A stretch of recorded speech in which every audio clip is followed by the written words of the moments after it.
I thank you for the invitation to share my testimony. My goal is to inspire action to safeguard the lives of migrant children, including the staggering 85,000 that are missing. Today, children will work overnight shifts at slaughterhouses, factories, restaurants to pay their debts to smugglers and traffickers. Today, children will be sold for sex. Today, children will call a hotline to report they are being abused, neglected, and trafficked, and we don't know if they're going to get the help they need.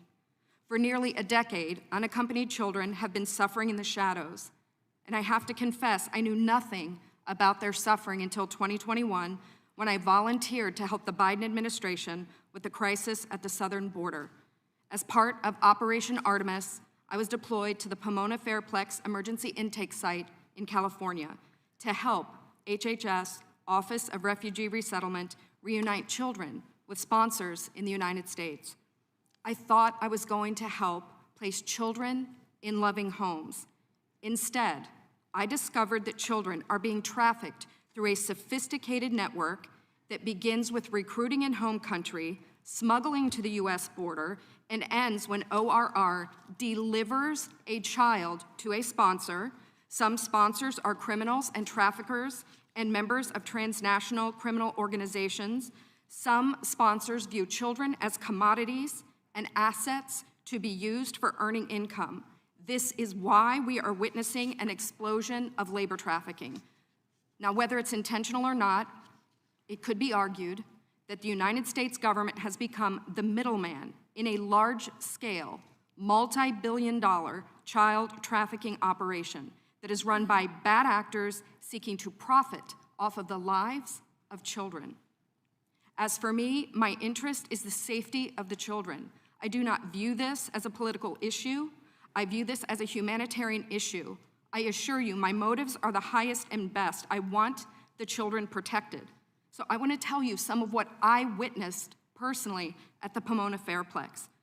I saw vulnerable indigenous children from Guatemala who speak Mayan dialects and cannot speak Spanish. That means they cannot ask for help in English, they cannot ask for help in Spanish. They become captives of their sponsors.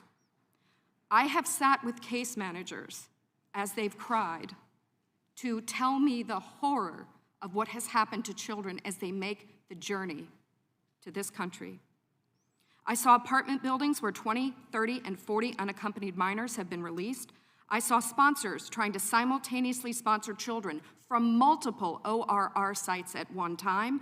I saw sponsors using multiple addresses to obtain sponsorships of children, and I saw numerous cases of children in debt bondage, and the child knew they had to stay with the sponsor until the debt was paid.